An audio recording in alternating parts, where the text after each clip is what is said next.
Tips for young DJs would be patience, probably. Play the long game, don't rush into anything, and don't feel like you're having to do everything all at once. A bit of a veteran now in this scene, I guess, having touring for kind of nearly 20 years, I would say that patience is the key, you know, and have a kind of, it's not always easy because sometimes people pop off really, really quickly and things happen overnight, it almost seems. But just try and ride that wave consistently rather than too many spikes, because, you know, gradually walking up a hill is a lot more successful than, you know, jumping straight to the top and then falling back down the other side. You know? But they say, don't they, that anything that's an overnight success probably isn't an overnight success. It's been building up to that point, you know. But yeah, you've just got to be patient, which is hard because it feels like, especially with social media and people's attention spans, that everything is so reactive. Of if you don't catch people in 3-4 seconds, they've gone, you know. But yeah, I think overall patience is key with this. This industry. I want y'all to think about something for a second. DJing is truly an act from God, right? We take our two hands and our imagination and we shift the vibe in the room. We create energy, and we're also making memories memorable for all the attenders in the party. That's something that should be held sacred. DJing is an act of selflessness. It's not always about how we feel, even though we have preferences, but it's about the people. So understand this, doctors heal the body, therapists heal the mind, but the DJ heals the spirit. And it's not about clout, it's about calling. And when God calls you to help people heal through sound, that's sacred. Don't take for granted. Peace.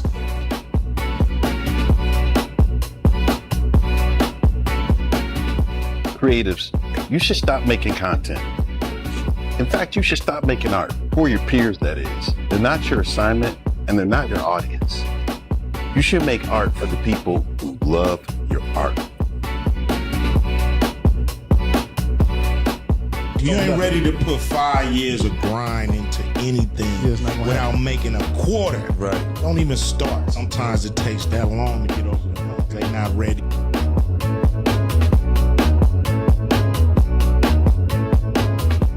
I think a lot of people go through this thing where if they share information, they're going to lose their business.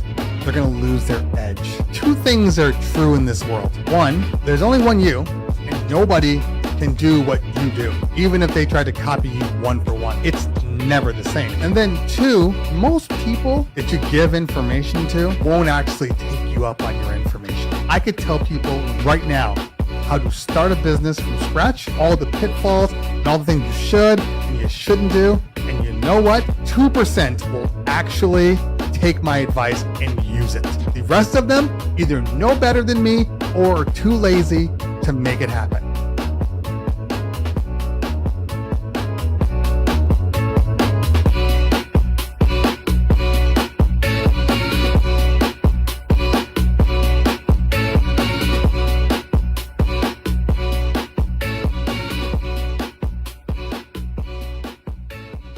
Before it's time to spin, you've got to first cue it up.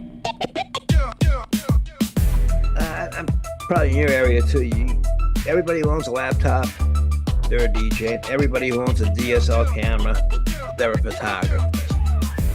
And what I'll do is put up blurbs so therefore you can see what I'm thinking about and why I chose that song. You can see the reaction of the kids. So you can kind of like get an idea of how to use it and what to expect. Why do you want to charge for something that you have the knowledge of and these other DJs don't have the knowledge of? Share your knowledge, you know? Right. But DJing's a lot of fun. It's a lot of work, but it is a lot of fun too, you know? I'm DJ Mikey Mike. I cover central, northeastern Pennsylvania, southeastern Pennsylvania, parts of New Jersey, parts of New York State.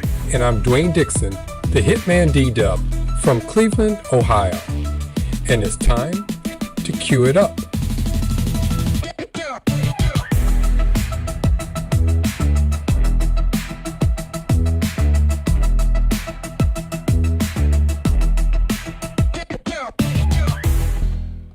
What's up, everyone, and welcome to another episode of the Cue It Up DJ podcast with me, the HitmanDDub. And tonight, DJ Mikey Mike has a gig, so he won't be joining us. But I have DJ K from DJ K Productions coming back, joining me again.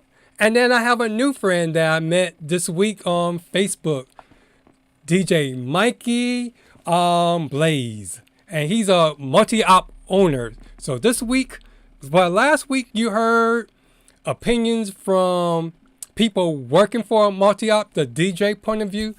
And tonight we're going to listen to someone that actually runs a multi-op and give you some insight. And this podcast is made for not just seasoned DJs, but beginners and everyone in between, where we come to connect, learn, and grow. From pro tips to real talk, we're here to support and celebrate the DJ community. And so last week, here's our main takeaways. Trust equal relationships and repetition. I don't know why I keep saying reputation every time I see that. Reputation. Thank it. Number 2, multi-ops earn trust through reliability, backup coverage, and brand reputation. 3, poor experiences on either side shape a person's perception. And 4, social proof reigns supreme. Clients don't care if you're solo or multi-op. They care if you're dependable and deliver what you promise. So after we recorded last week's episode, I rewatched it and I tried looking at the episode through the lens of like a beginner DJ that's trying to figure out whether they should go into DJing being a solo op or a multi-op. And our discussion, I felt, didn't paint a good picture of the multi-ops. Because what was discussed, I know definitely I didn't experience. I just wanted to get people's opinion on it. And so on Facebook, I posed a question. And it was one of the questions that was brought up through the show. I asked, what do you think clients trust more? Multi-op DJs, companies, or solo op DJs? And so here are some of the responses. I tried to do a summary. There was like 97, close to maybe 98 or 92. And overall, the DJs that responded thought that more people go with the solo op DJs. And I'm going to give you the reasons why. 25% of the people said they thought people went with multi-ops over solo ops. 20% of the responses were they look at the two equally. And 15% said it depends on the client and company. And then I broke it down into the responses to what the client looked for in a DJ in general. So they look for reliability, a personal connection, consistency, and quality, social proof, and also reviews, transparency, professionalism, price and value, communication, customization, and reputation. And so the top 3 was, when they look for to hire a DJ, would be reliability, their personal connection between the two, and consistency. And then I did a straight comparison between the solo op and multi-op. And as you can see, when you break down each one, the solo op reigned supreme over the multi-op. The multi-op, they thought that multi-ops were more reliable. But when it comes to like social proof and professionalism, they saw that the two was equal, and reputation is also equal. And transparency is where the solo ops are more upfront since clients always know who they are getting. So transparency goes back to the one comment that DJ Will was saying, where they go to the multi-op, and the multi-op will do the bookings and everything, but the client won't know they DJ until almost the day of or the last minute. So they think because they're going with the company that they will get a certain DJ, and that's not always the point. That's why they prefer solo ops, because they know upfront who they're getting and who they're doing business with. And then one more slide, I went at and tried to see, as far as the DJ's perspective, which one fits them better. And as you can see, they almost got the same equal amount of checks. It depends on what you want as a DJ. Do you want the freedom to do you? But at the same time, you gotta remember, doing you means you doing everything. The booking, the promotions, the branding, and you got all the work that you have to deal with. Whereas with a multi-op, you got many different parts of a multi-op that works together.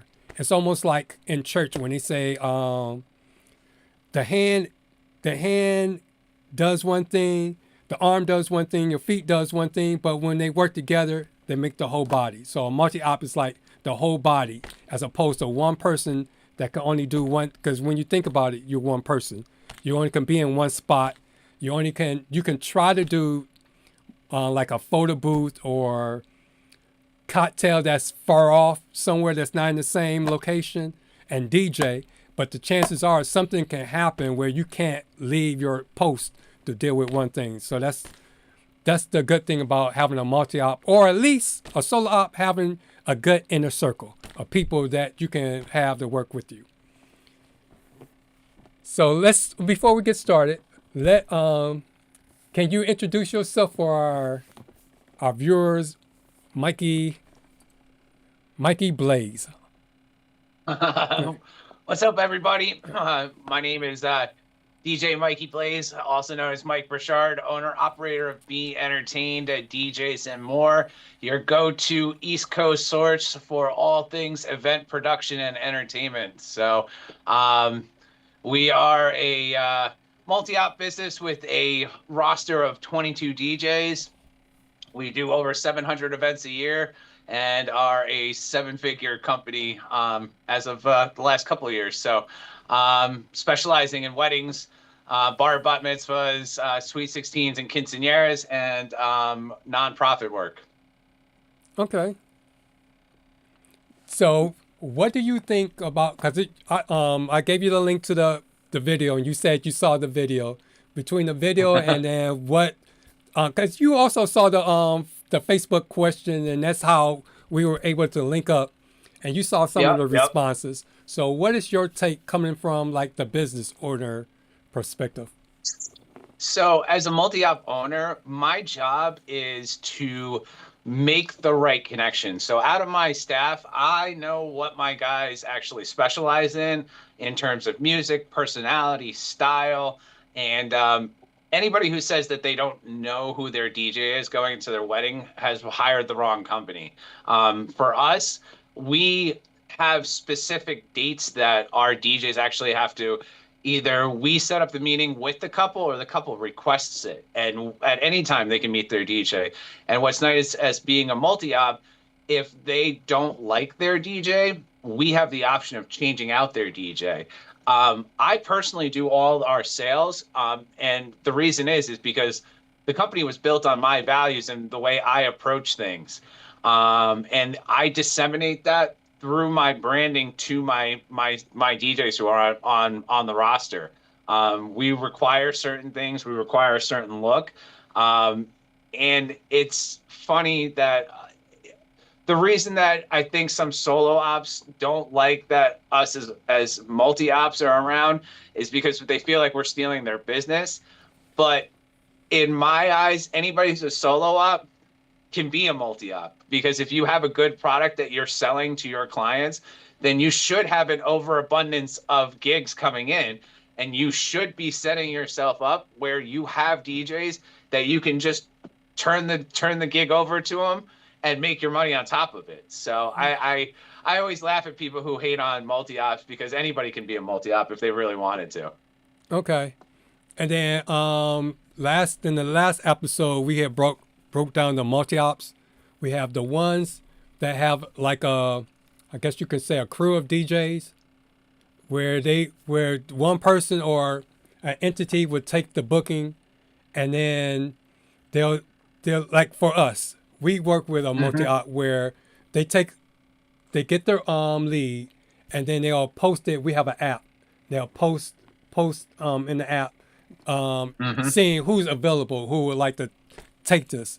Not unless they got their, I guess you could say, preferred DJs. Those are the ones that bring in the reviews and all that, and then they get featured on the website. So a client can see that and request that DJ. But if they don't want that DJ, they have an app that puts it out to everybody that's part of the crew.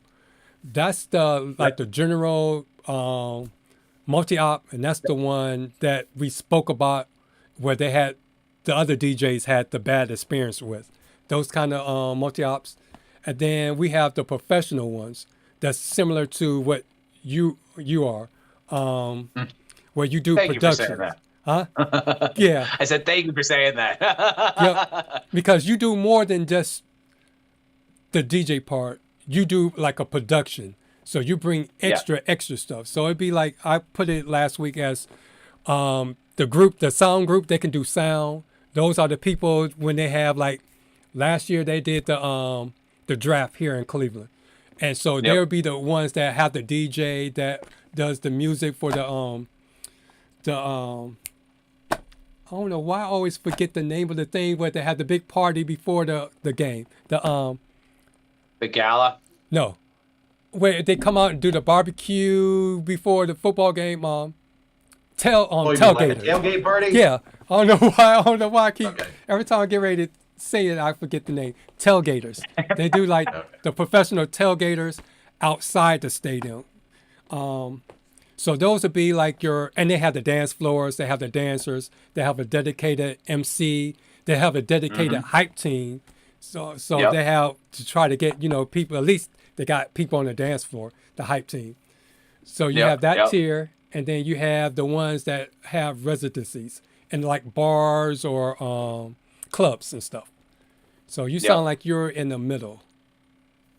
Yeah, so we're more of a production company. I like to call it there's the level of just being a booking agent, where you have a team of guys, people bring you gigs and you fill gigs.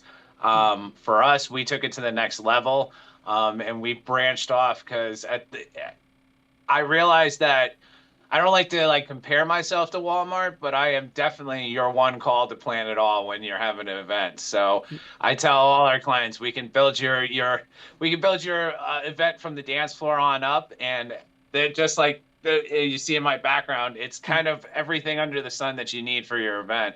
And that was just filling a niche, actually. And that's how we kind of took over in certain types of events, as well as building a name in our local market as being the go-to company to kind of provide everything you need. And then the other thing that we did that a lot of other companies don't do is we white label our services and provide them to other guys as their own services. So other companies will call us for photo booths, for lighting, for dancing on the clouds, for all the stuff that they don't do, and we'll come in and do it for them. So there's a lot of opportunities out there to make money if you always got to build your network. And I was saying it earlier, I was like, your Rolodex is where you make your money. So not to say not to give away how old I am by referring to a Rolodex or anything. So okay.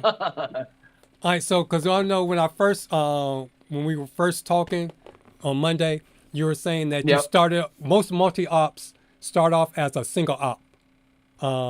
Because there was another question that was asked, I'm trying to see how he phrased it. It was asked, do you think multi-op owners value DJing, the DJs or the DJing part, or is it just a money? Are they more in it for the money? And when we were talking, you started off as a solo op. So can you give us that journey from being a solo op and then how you got into the multi-op kind of thing? And then give me your perspective over is it, because you kind of like already answered the question about valuing the DJs and over money, or how do you weigh the two?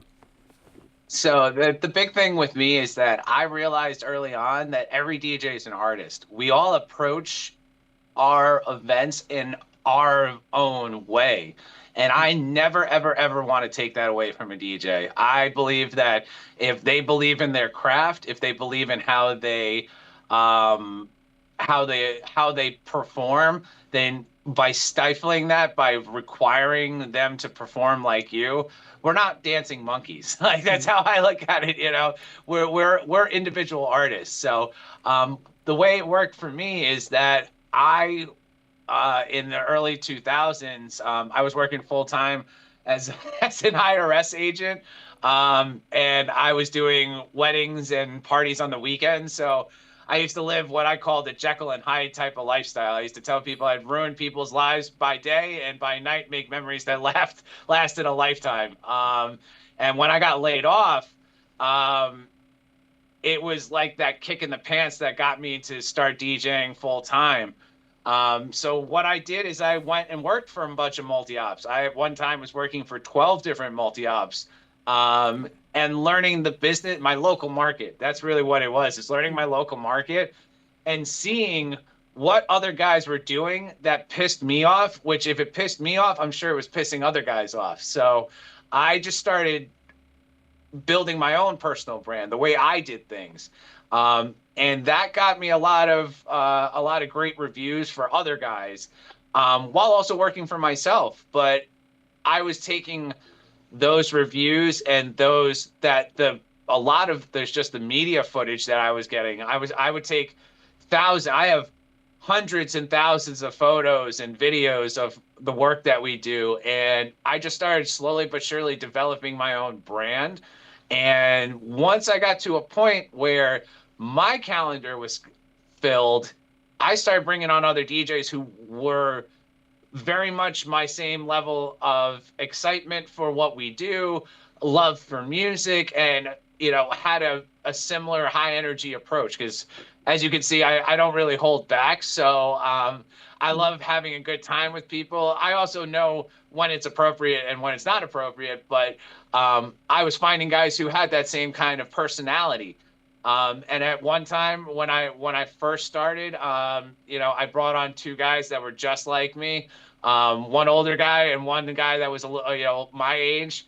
And then we were doing, it basically tripled my capacity. So, what happened was that the guys were working for other multi-ops and I would fill in their calendar. And then what happened is I started filling their calendar and they started taking dates from other multi-ops to do the fill-in work. So I moved them kind of over to me, just being very consistent and giving them work every weekend. And then from there, we started branching out more and more. And we started building the brand around it. The B Entertained brand, or I call it the B _ brand, just because we also have B Entertained. We have B Rented, which is our rental house. We also offer photo booths and all that kind of stuff. So we started building the brand and just building out the extensions to the brand, which allowed us to then start bringing in other clientele. And it wasn't just a straight, it wasn't just one lane kind of where we were getting our work from. We would get work from venues directly. We would get work from party planners and wedding planners directly. We were getting work from couples directly. So by building your brand and by building your reputation, like you said, you can be great as a single op if you have a great reputation and a great brand. But at some point or another, you go from that to wanting more. And for me, I still love DJing. I still go out. I just did 3 weddings last weekend, and this weekend I got another 3 coming up. So I still love it. I still love going out. I live for the moment where the couple comes up to me and hugs me at the end of the night and tells me that's exactly what we do, what they wanted. But I also love that every one of my other couples say that to their DJs. And what I did on the back end for our DJs is I just systematized everything. Everything from getting the couple's information, getting those intros, getting all the special songs, even down to how they pick their own playlists and things like that. Everything is done in a very systematic way. We also do a ton of touch points with our couples leading up to it. So in the booking process, we have a 17-point touch point system where either we're emailing you, texting you, calling you, basically until you tell us to go away. And then even after we book with you, we have something like 10 to 15 touch points where we're checking in with you, asking if you have any questions, and then also offering other services as well in terms of lighting or add-on services that can enhance their wedding. So for us, the selling never stops from beginning to end. But then also at the same time, I still love what I do, so I never lost what made me an artist. And I also encourage that in my other DJs, as well as building like a nice brand around all of it. So it's part passion, part running a great ship, and also part making sure that the internals of that ship, your infrastructure, is also on point as well. Okay, so let's go, because I'm a newly, well, I shouldn't say newly, because it's been a year that I retired from being a music teacher for 32 years to try to Congratulations. Thanks. To try to go from being a part-time, the weekend warrior DJ to doing it full-time. And so one of the things I thought, or I tried to get more gigs, was to apply to some DJ companies or multi-ops.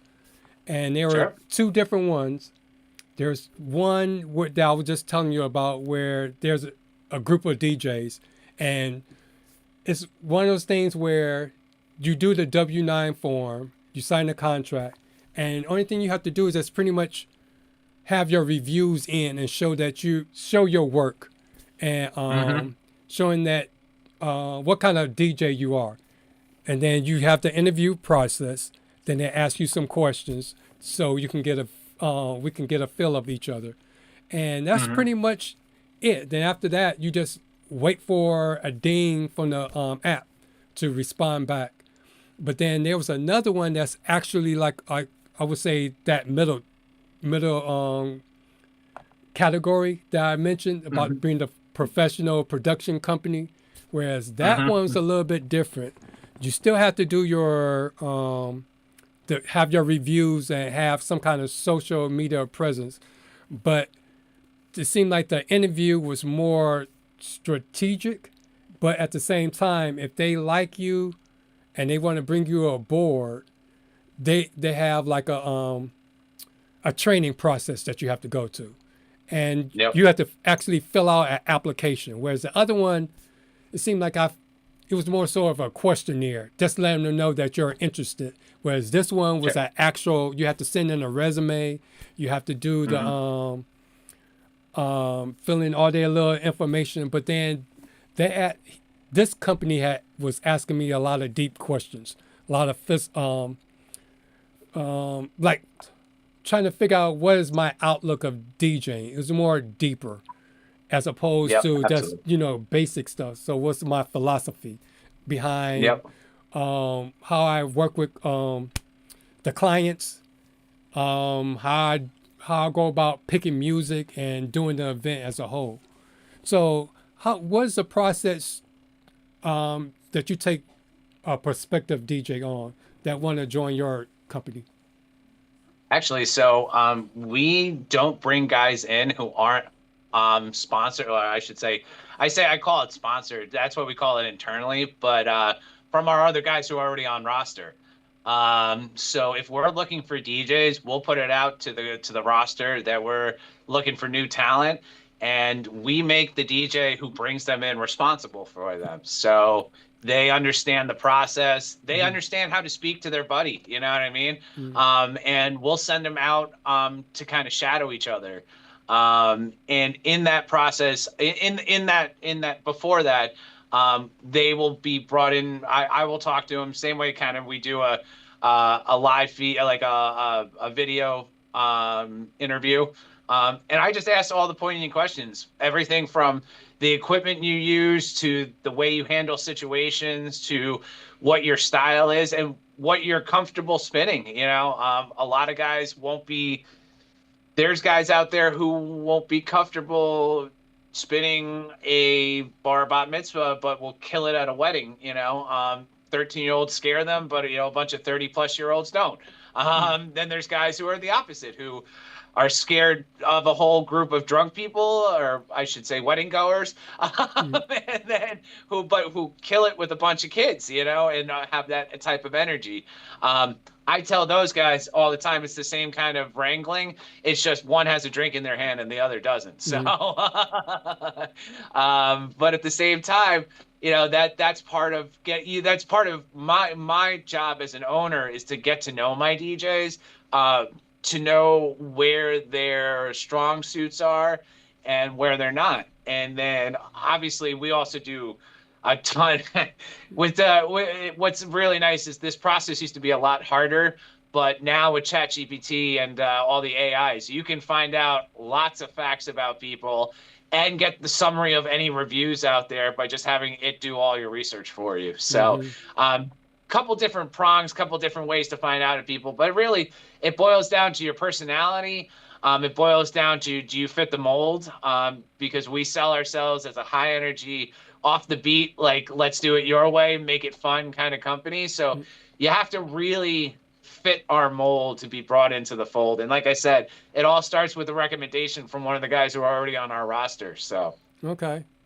So do your DJs, do they have to do all the different types of gigs, or do you have DJs specifically that will only do school dances, only do the bar mitzvahs, and then, you know, the weddings and all that kind of stuff?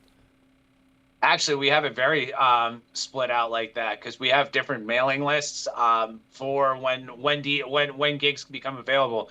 It's really cool that somebody has built out an app, and now that I know that's out there, that's something I'm going to take back to my own in-house staff and be like, hey, we should stop emailing people and make them install this app on their phone.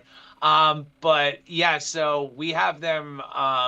Some DJs end up on multiple lists who are comfortable with doing a whole bunch of things.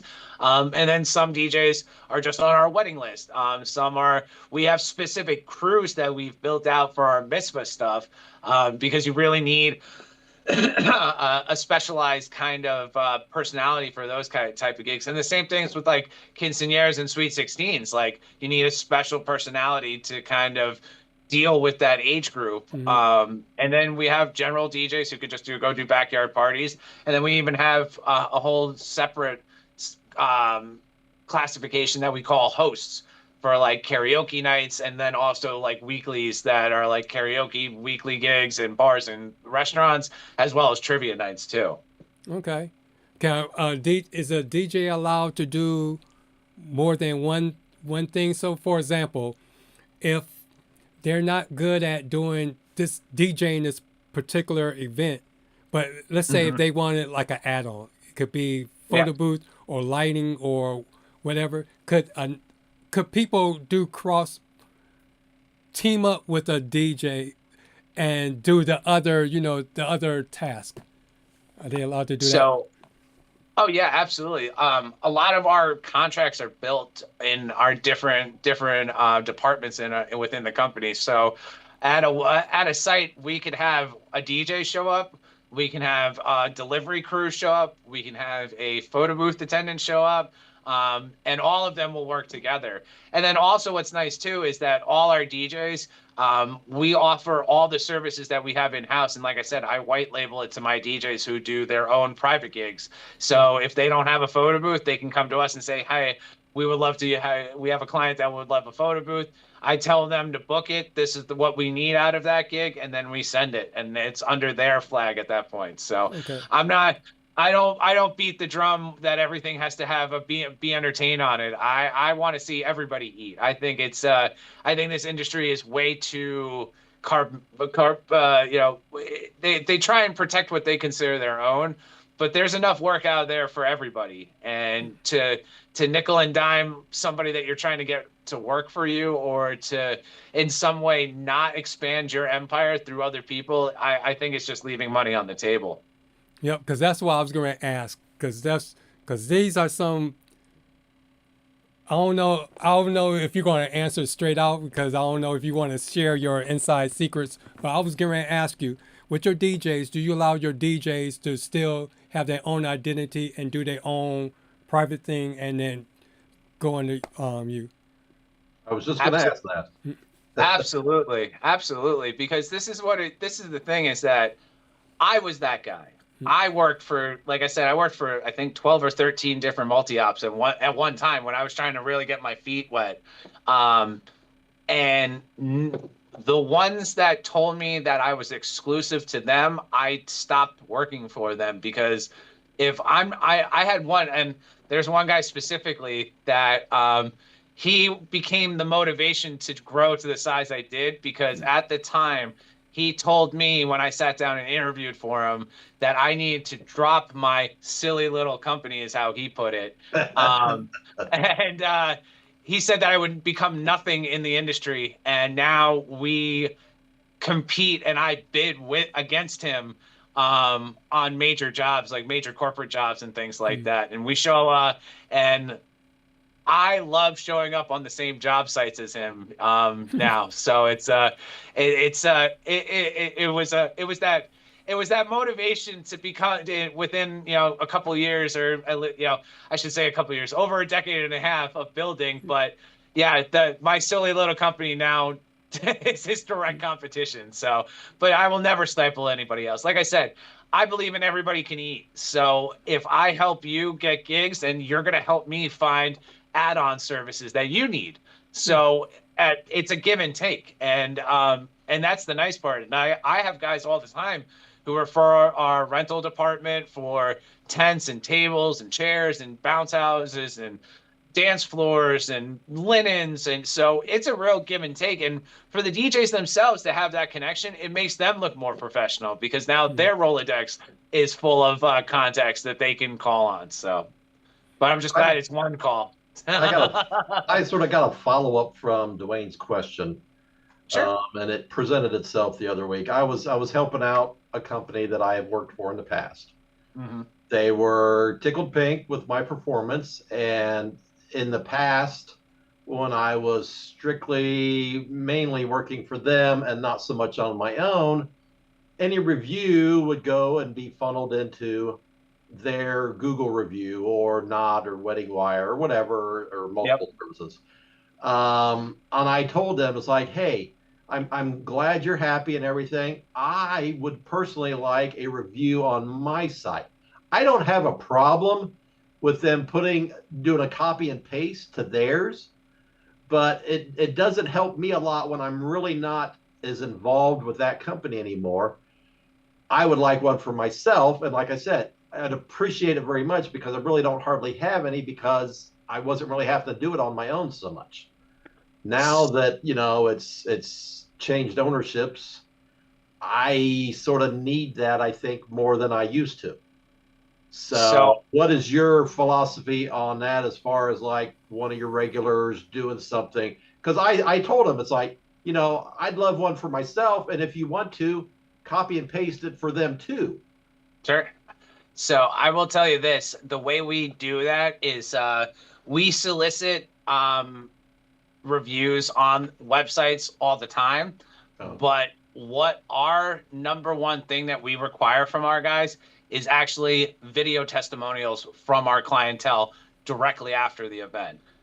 So we tell our guys, you go up to the couple and you ask them, would you like to give us a 10 to 15 second video testimonial, record it on their phone, and it will be beneficial not only to us because you send that to us and we use that as social proof to show to other clients, but you guys then also have that to use in your social media.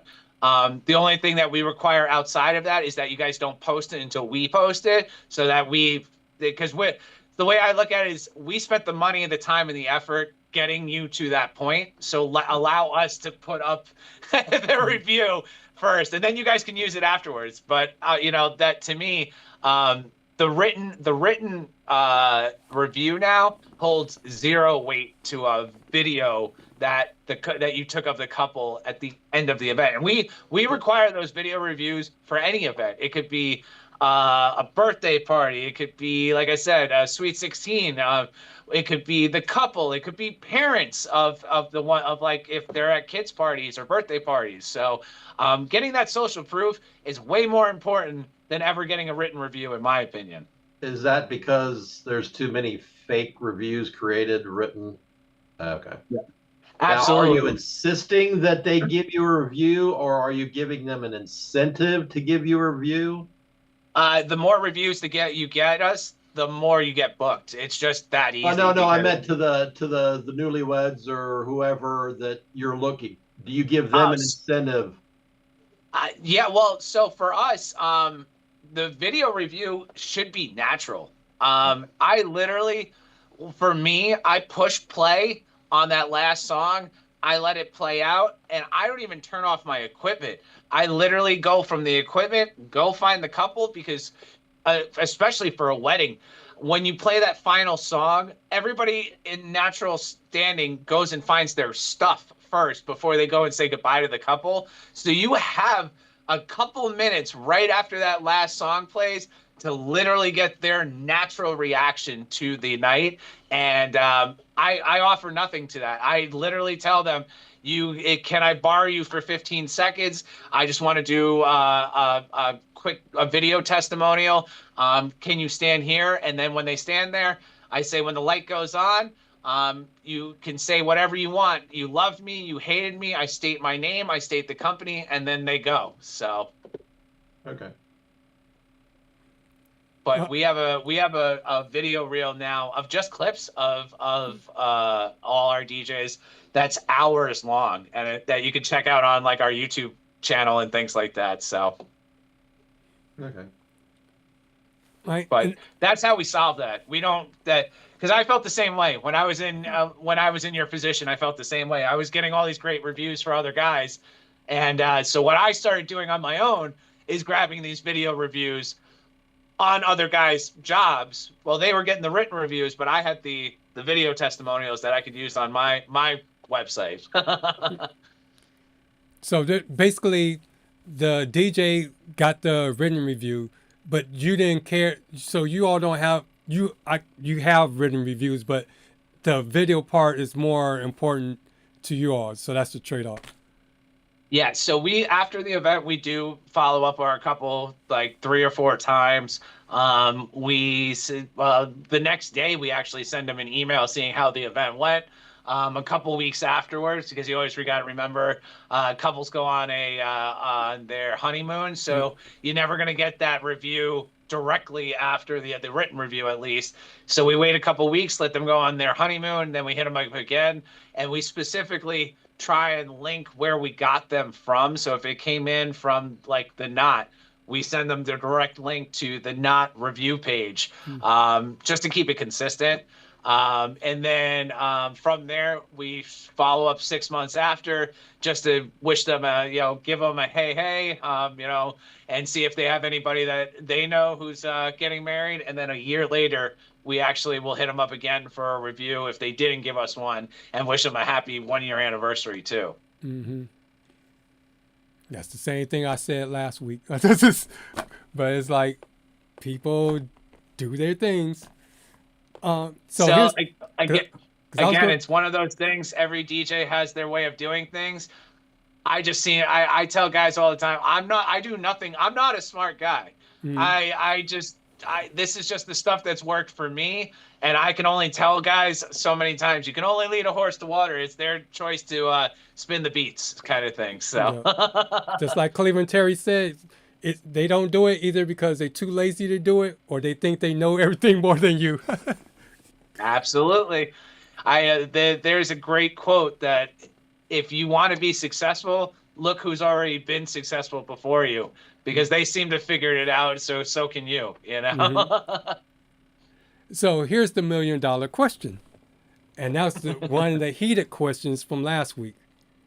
How well do you treat your DJs and pay your DJs? I pay them a fair wage that they agree to. We also have upgrades. So if you're bringing additional equipment, so you have a base rate, and then you get a travel fee if it's out of, like, if you're a Connecticut-based DJ traveling in Connecticut, you don't get the travel fee. But if you're a Connecticut-based DJ traveling to like Massachusetts or to Rhode Island, we throw you a couple extra bucks for travel. If you're bringing additional equipment, say for like a ceremony system, a cocktail hour system, lighting system, we're throwing you extra money for that. And then if you're doing any like additional services, what can I think of? Like, if you're coming to our warehouse and installing like uplighting for, if you're doing the uplighting for it, we'll give you a setup fee for that. So the DJs make a decent base rate. It's definitely not like $250 or like, $500. It's an hourly rate based on how many hours of the wedding and like I said, where it is. And then from there, they can earn more. So, and that's that. And we have different pay schedules, depending on the type of event, because what we pay for a wedding isn't what we're paying for a backyard birthday party. So. Because I was trying to think of a question had just popped up when you were saying that. Oh, so I have to come back to it because you were talking about the pay scale and how to move up. Because I was also trying to remember what the conversation was last week. Because they were like, because it sounded like the multi-op that Will was working for, it seemed like there's a base. He gets paid after the multi-op gets paid. Well, that's always so. That's the thing with us is that that's what's nice about being an established company is that my guys trust me. You will work, if you work Friday, Saturday, Sunday, you get paid on Monday. That's just our payday. But you will get paid in one fat check for all 3 gigs on Monday. So it's like any other place. I don't make you wait a week or anything like that. I've heard of multi-ops that do that will make you wait an entire week. Make sure the check clears or something to that effect. Yeah, no. So, but that's on my end. That's the business side of stuff. If I'm hiring you as a talent, I'm the one who's responsible for making sure we get paid. I'm the one who's making sure that we have all the music lined up. I'm the one who's making sure that your timelines are in order. I even have in our timelines links to their YouTube links to all their songs to make sure that you know the version of the song that the couple is looking for. We do all that stuff. The other thing I require of our DJs is 2 meetings, other than all the meetings I do with them directly.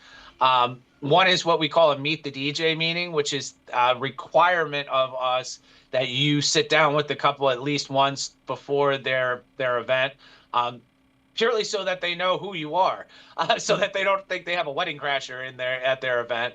And 2 is within 2 weeks before their reception, we sit down and we do a final walkthrough on their timeline, which outlines everything from our arrival time all the way through to the last song of the evening. So, but in terms of like the payment scale, you go into it. So when we send you out a booking, you also sign a vendor agreement with us, or it's like our subcontractor agreement. But it lays out how much you're getting paid, what's required of you in terms of equipment. It even lays out how you're supposed to be dressing to these events.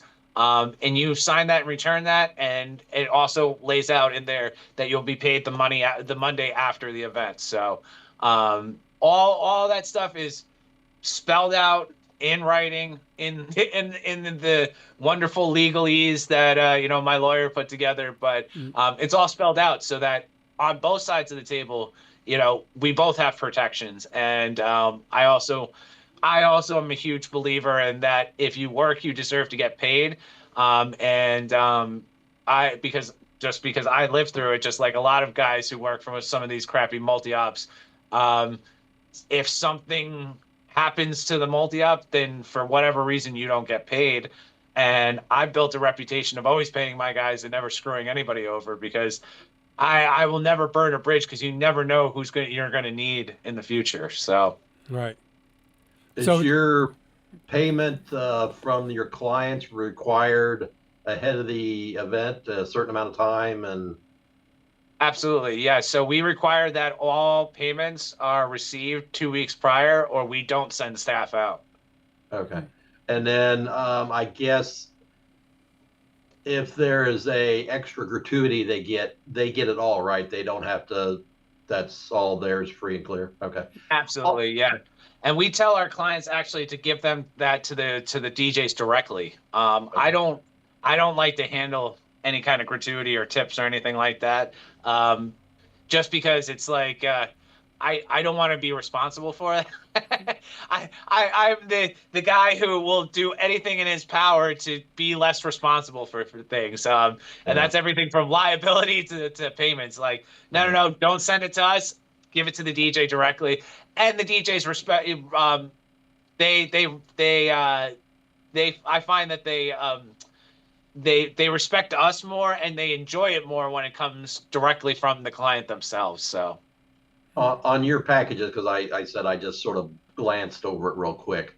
Yep. The company I've worked for in the past, they have a certain, once you step up to a level of packages, they sell it as a two-person team. One's a DJ and an MC. Is that something you do, or is yours strictly just a one-man op, unless it's a photo booth or something that you got to have other people? Yeah, I don't understand that two-person team, because if you can't do it as a single person, then I really don't think you should be doing it. Like, you know, because as a DJ, there's a lot of moving parts during a wedding, and you need to be able to multitask during a wedding. So, but none of all our packages are one-man crews, other than if our other staff are on site for other services. But and we could provide a two-man team if they need it, but I have found that kind of muddies the waters, because and that's from just me personally doing it with a second person.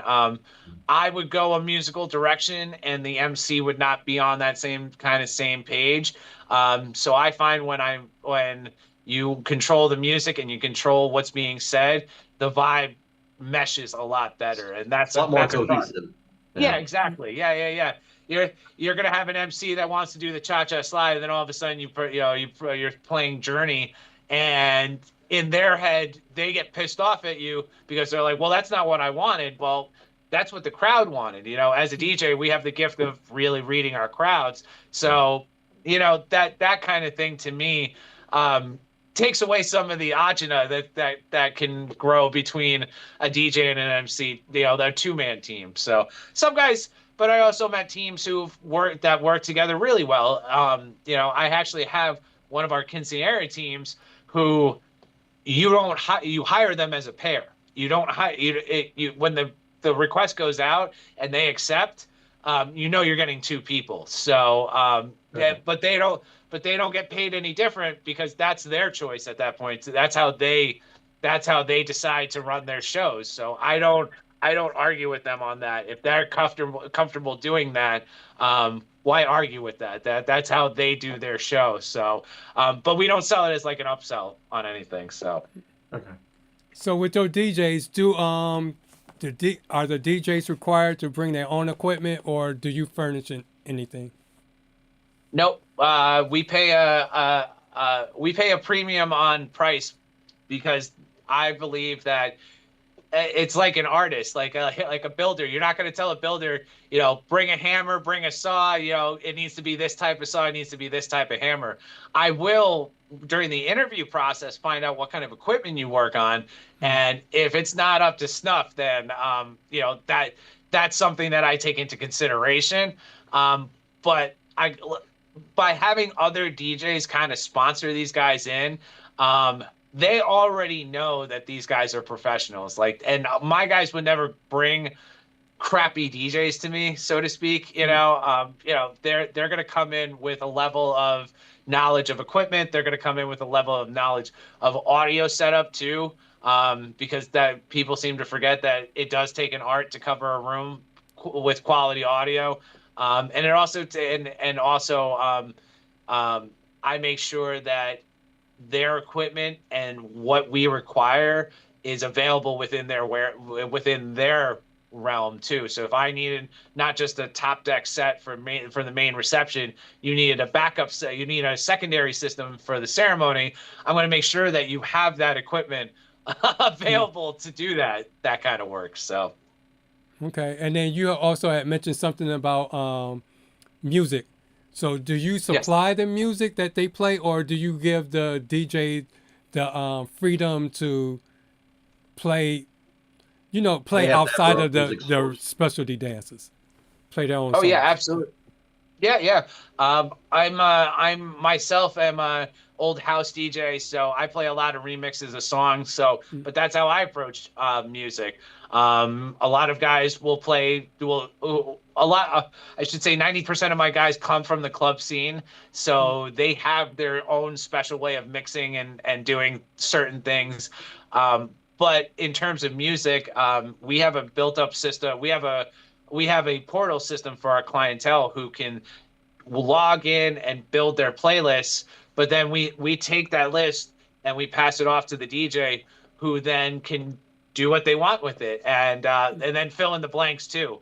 I tell all our couples the best part of my job is using your list as my basis and then filling in the gaps that make it fun. So, okay.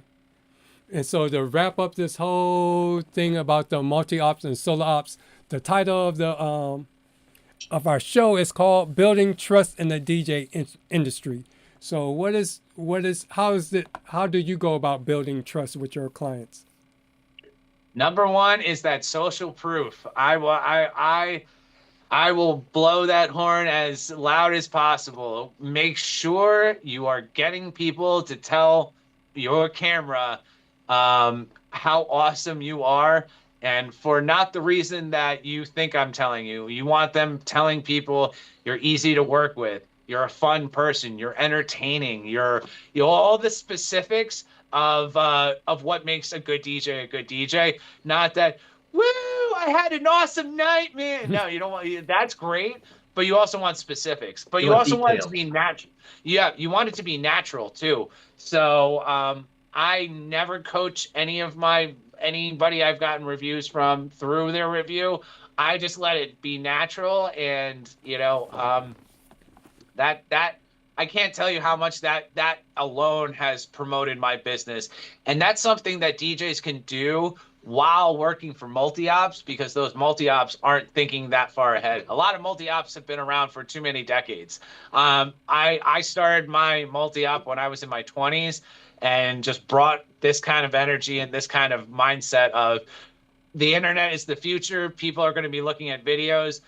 Written reviews are great, but as it's been proven over and over and over again, a lot of those written reviews are fake or written by cousins and family members and people that really aren't actually the customers behind those reviews. So video and social proof is literally the best thing you can do for yourself. And also having a presence. You don't have to pay for the presence, just being present in local wedding groups, I every morning when I wake up, I take a shower, and while I'm on my throne of good knowledge, I'm scanning through Facebook groups of people looking for DJs. I'm looking local town groups of people who are looking for rentals or things like that, and that's how you build a reputation. Just becoming locally known, and then getting involved in also a lot of local events too. We're big into the community events, so people see us and they see our name, and we get credit, for doing things and being a part of things. And I'm not saying you have to do all that at the same time. These are just things that we have done to get our name out there and build that reputation that people look for. Locally in our area, we actually have a DJ who's been taking deposits and then disappearing on couples. So, and not taking for us, we take $100 deposit, like we call it a retainer, because God forbid we call it a deposit anymore, because COVID, it proved that if you call it a deposit, that somehow indicates that you can get a refund on it. But so a retainer for us is only $100 to hold a date. This guy's taking 50% up front and then disappearing and not showing up to weddings. So it's becoming a big thing, having that social proof, which also proves that price is a driving factor for some clients, because he's cheap and stealing money. So, but my rebuttal to that is, well, what did you expect? This is what we do for a full-time living, and I have not only myself but 7 other people who work for me and their full-time livelihood that I have to make enough money to cover. So anything I'm doing, I'm not trying to tarnish my reputation. So I'm curious. I know you didn't want to get into specific numbers. You just said your guys or girls are well compensated. Yeah. What I feel well compensated. into generals, are they doing this full time with no regular job, or they got a regular job and just doing this as extra mad money? It's kind of a 50-50. I have guys who are full-time DJs, and who that's what they do for a living. And then we have some of our hosts that are just doing it for side work, who are just great at what they do. They're great on the microphone. So what we need them for doesn't require like any kind of full-time commitment. So it's really just where your talent lies. And honestly, I don't care if you have a full-time job, as long as your Friday through Sundays available for me, I'm putting you to work. And that's one of the things, Dwayne, that with his fleet or team of 20 people, if he sends 20 people out to do whatever the event is, let's say it's a wedding, 200 people, smaller event. If he sends 20 people out, he's going to network and get a lot more positive vibe than me as a one solo going out that weekend for one event. I might see 200. Well, there's 20 people seeing 200s, multiply that out. Who's gonna grow exponentially or get more eyes on their site, more calls? Hello, yes. You're probably like this all the time. Wow. I have a whole sales department. I have 2 people that specifically work our back end. So, and I have one person that specifically does all the after sale stuff. So the timelines, the music, all that stuff is covered by one person. So, but we're still only like a local company. We're only, we cover the Northeast. So there's companies out there that are national multi-op companies. And that's where I think you kind of start losing that flavor, because you can't manage a brand. Like, you can manage a brand across a nation. You can't manage like the energy that I require to bring. Like, I want my guys to be like me in terms of energy and how they approach things, but go ahead and do the event your way. You can't do that when you're managing, 500, 1,000 guys across the entire United States. So, again, it boils down to that same question, like you said, like, is it passion or is it money? There's guys who are out there that are purely about the money, and then there's guys like me who still are passionate about every wedding that we do. So, yeah, I think what happens is it's sort of like, to me, there was a company me and my uncle interviewed with, and they were like, their goal was, we're going to franchise and be all over the U.S. And it's like, yeah, right. I think if you get to that level, if you're trying to do that, I think you almost need to go with a standardized cookie cutter because you can't control it. So let's make it all the same. Exactly. But if you keep it where it's just an immediate group with 20, maybe 50, whatever, manageable for you to know what is your team is, learn about them, then they can be unique. Exactly. But like I said, if you're trying to go all over the U.S., it's almost to that point. It's like we need to be consistently the same so that they know what they're getting with no surprises. Yeah, when you become a McDonald's type of company, I don't think there's any personality left in that company. Yeah. I think that you're hiring them kind of on a whim of promises. Also, their pricing is generally not the same as like a company, like even as for a solo op, they're usually cheaper. They're basing their success on volume versus success.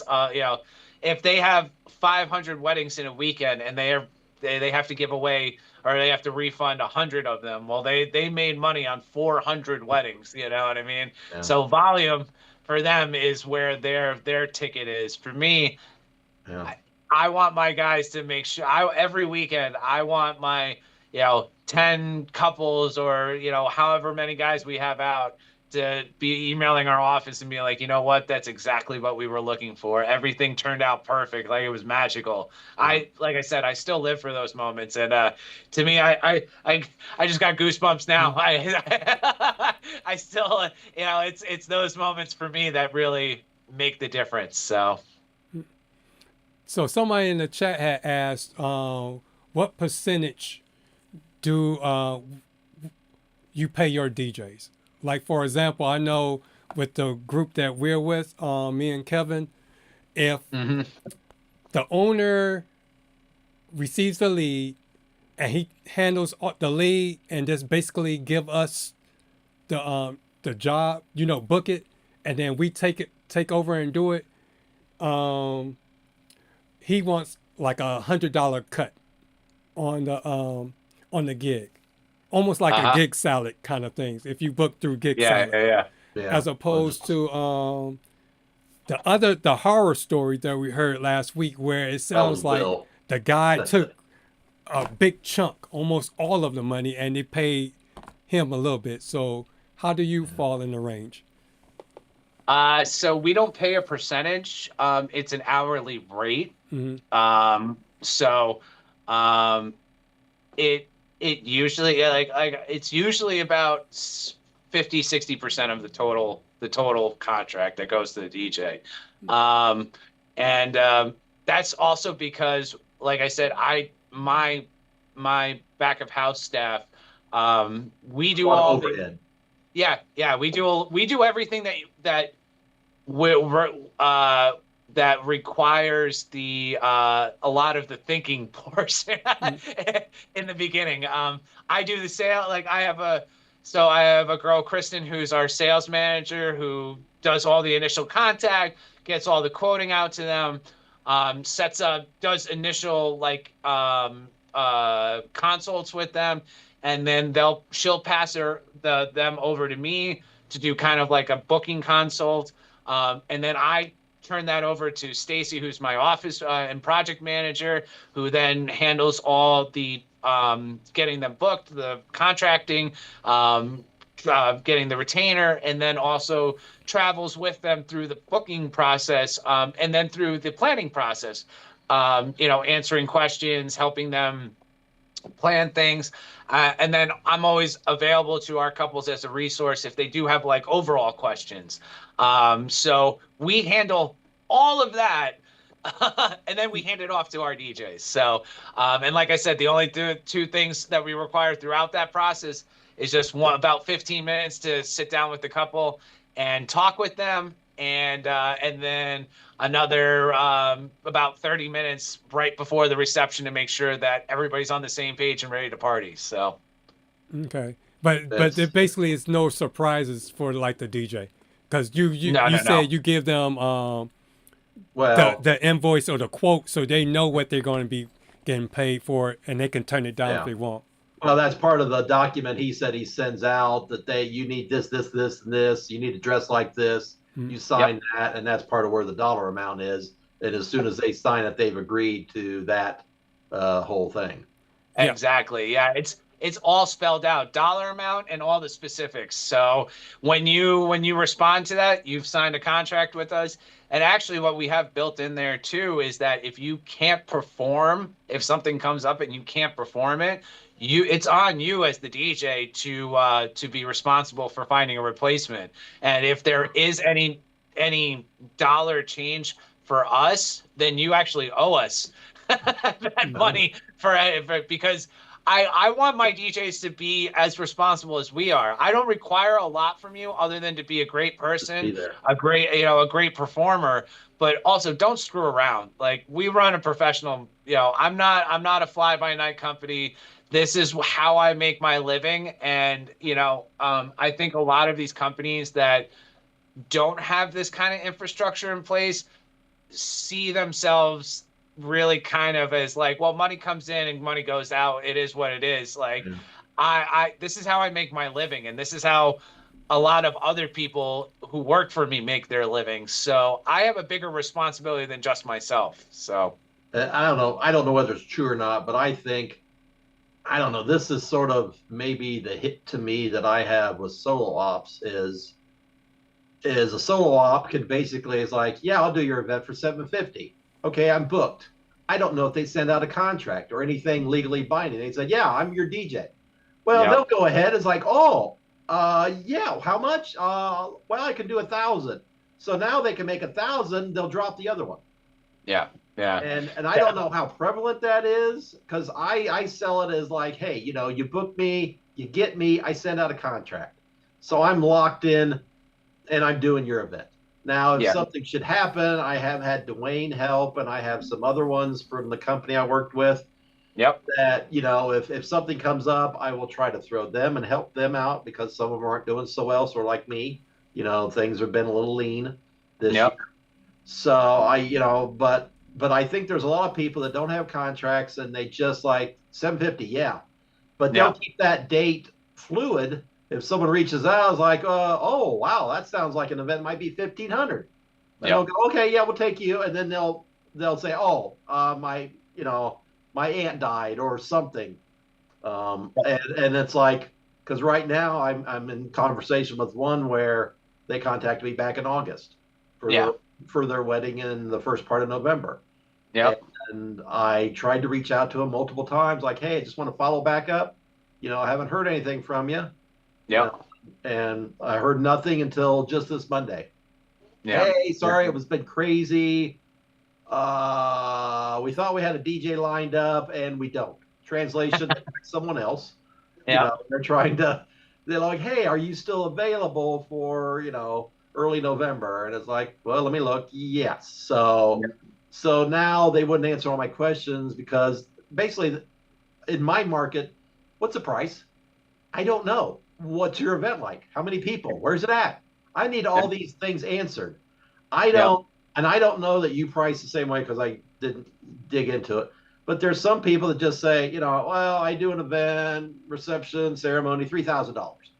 Well, I could throw a big number out there and know that I'm covering my tuchus, but I'd probably be offending and get slapped if I was in close proximity to them. So I need to know the specifics. Like, I thought this was going to be inside. They would like to be able to do the ceremony outside. Is there electric? If not, I have to bring my battery power station and other things. So I want to know all this stuff. Am I upstairs? Is this a barn? Is there a second level? If there's stairs, I don't want to be up there, and if they're saying yes, then I'm going to either bring an extra helper, because I'm older. So I want to know all this stuff before I give them a quote, but they just want a dollar amount. And it's like, I'm not giving you that, because I could end up biting me in the tuchus. And so that's my problem. So that's what I'm dealing with now with this bride that now is coming back to me and now reaching out. So a lot of what the way we've circumvented that kind of stuff is we get you in on what we call our essentials package. And it's literally, I tell them it's essentially everything you need to throw an awesome reception. As they work their way through our planning portal, there's poignant questions in there that we ask, like, where is the ceremony taking place? What do you need for the ceremony? And there's notations actually in their portal that say, if it is outside or if it is in a separate set, we may need to add on additional equipment and things like that. So when we do go through, like I said, when we have that final timeline meeting, that's when we'll add in all those extra little points that they may need another system, or they need additional equipment, or they need additional microphones. So there's really points where you could use that as a selling point too. So, yeah, like I said, it's just hard for me because they just want a number, and it's like, it's almost like those little diagrams where you had the arrow come down, the engine starts, okay, go down here. Oh, it didn't, then go over here. It's almost like the offshoot. Okay, add $300. You know, it's like, oh, do you need microphone? Oh, then you go over here, add another, 50, until you get a number down there. So, and that's my biggest problem, is trying to explain to them, I need to know this information, what I'm getting myself into, so that I'm not, creating a loss leader, So that's my biggest thing, is people just want a number, and I just don't want to, I had on my website, prices start as low as, and then it goes up from there. But I decided, and this is, me and Dwayne had talked about this, putting my prices on there and not putting my prices on there.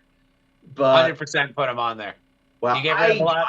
I pulled it because there's just too many times that it doesn't fit with what they think. They want more, or they want this, that, and the other. It's like, sorry, that's not included. If you wanted that, then you're gonna, and it's like, then you feel like, well, if you don't give it to them, then they're probably gonna like, well, I'm gonna give you a bad review, or I thought it was included, or whatever. And it's like, no, it's basically this, how many hours, what this system sounds and handles for the room and the venue. And again, some speakers sound better in one than another.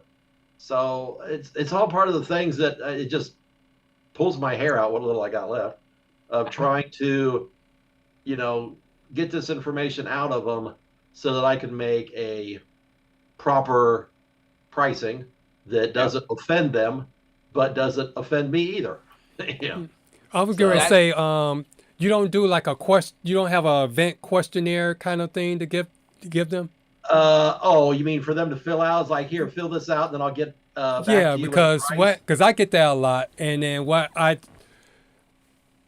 get an inquiry, and I usually respond back by saying, I'm available, and I would like to do your event, and I try to set up a phone call, at least do that, try to get them to call me, and then I have my event questionnaire there, and I just try to hit all those points. So therefore, I let them know that this is my starting, but I can go up as high as your event needed, or as low, just so I can get that conversation and let them fill me in what they need. And Joe made a good point on the round table the other night when he was talking about uplighting. He doesn't sell like, for this price you get 10 uplighting, or he doesn't box himself in with a number. He boxes himself. He gives a experience. So for this price point, you'll get this kind of experience. So he goes by what kind of experience they want, and then he can take that information and give them a price after thinking about it, as opposed to shooting themselves, like what you said, shooting himself in the foot by quoting a price, and then they want to play games, that price game with you. Yeah, we approach it totally different. I get you in the door, and then as soon as I get you in the door, and that, like, with the standard price for a DJ package that includes a basic sound system with a wireless microphone and a DJ MC, and you can build your experience after that. You tell us what you want, and we'll present products that will achieve that. But I get them on the books first. I ask for that sale. Before I even talk to you, here's my essentials package. This is what you'll get with it, and will guarantee you'll have an awesome reception. Now, from there, what else do you want to happen at your reception? Oh, you need uplighting? Well, how big is the room? Oh, well, I would suggest our 10-unit package or a 20-unit package or a 30 or 40 or 50, whatever they want. Oh, you want a photo booth? We have 4 photo booths to choose from. So it's, again, I post all my pricing on my website. We do have packages, but when we have a new inquiry come in, we start them from the bottom, and then we build the package around their needs. And I tell everybody all the time that we don't sell equipment. We don't sell any of that. We send an end result. And that's why I keep always saying to people, that's why we go back to the social proof, is because I can turn and be like, look at the results of all the experiences that our couples have had. So your essential package then must be just whatever sound system is needed for that venue. I mean, it could be 100 people, it could be 300 people. Exactly. Well, okay. Our basic sound system starts with just 2 tops and a top deck. Basic. And we explain what that will cover, how that will sound, and then we offer, if you want an expanded sound system, if you want to add on subwoofers, if you want to, all these things, if you want to, and we'll explain the benefit to it. Because you got to remember, these kids, they're kids. They don't, a lot of times, this is their first time hiring a DJ. And they don't know what they're looking for. They don't know what a QSC versus, a PV is, you know what I mean? Like, to them, a speaker is a speaker. To us, you wouldn't catch me dead with the PV, in a wedding venue. You know what I mean? Like, that kind of thing. So, that's equipment on the DJ. That's information for the DJ side as a professional. On the client side, you want to sell them what they need, and then build your. In my experience, again, this is how we approach it. In my experience, we start them off with what they need, and then we build the experience around what they want, and then we produce and give. Here's the services. Here's the products that will achieve what you guys are looking for, and then we let them make their choices. Curious, I'm going to guess it's going to be where your market is versus my market. That essentials, what percentage would you say of people are just like, that's fine, versus how many go up from there? I guess your ceremony is not included. Most of the time we're doing a ceremony and a reception, but I even have to ask that when, I'm not sure, because their timeline is like, I want 5 hours. Is that 5 hours reception? Is that 4 hours and then a ceremony for an hour? Yep. So, you don't have to get the exact numbers, but what percentage is yours just doing the basic versus beyond? Like I said, we get them on contract for the essentials package, and then we take the time after the sale to upgrade them into their final package. So I would say initially, if they're not into like dance floor lighting, it's probably a good 50-50 of like who starts at the bottom and builds up, or who starts at a higher package and then builds from there. So really, I would say I encourage people all the time, get them in the door, get them on contract, and then use the time between when you get them on contract to the time you do the reception to sell them on everything else you do, and find out what will make them what will make their reception better, and a lot of times too, a lot of people don't go past like the DJ portion of your website. If you offer other things, lighting, photo booths, whatever, they'll glance at it, but they don't know what the benefit of it is. So take the time to sell them on it. That's I think a lot of people leave money on the table because they book a client and they think that's their last opportunity to sell to them. And I think that's ridiculous. I think you can use those touch points of checking in on your couple as well as sell them on other services. So. All right. So we got a lot of people coming in. So if I ask a certain question again, it's because we, our other DJ friends, Start to Spin, DJ Pretty Boy, and DJ Shay. A lot of people go back and forth between our show and their show. So their show had ended, so a lot of people are coming in. So this week I'm going to get to the chat. I'd like to shout out DJ Cool Thing. He was the first one here. We have our other friend. I guess he's finished with his gig, DJ Mikey Mike. Nice. And then we have Buddy from TPM Productions here. We have DJ Night Owl. He's in the chat. And let's see, did I miss anybody? Nope. So let's get to some of these questions from the chat. Cool. Buddy had asked, do you have the DJs use their gear or do you give them gear? No, we require that they provide their own gear. Like I said, I don't tell a painter what paintbrushes to use, and I wouldn't tell a DJ what to spin on. So. Yep, and then he went on to ask. He said, when you are, I think it was from Kevin's comment about DJs looking for work. He says, you want to come here? I got work, and then he laughed. That is information you should know before a gig. I guess that goes back to the client saying one thing and then changing up on you when you get there.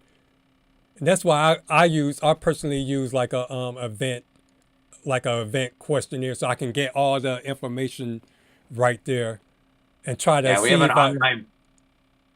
Oh, go ahead. Oh no, I was gonna say we have an online portal for that. Like, it's based. I call it the command center for our clients. So, and it asks all those pertinent questions.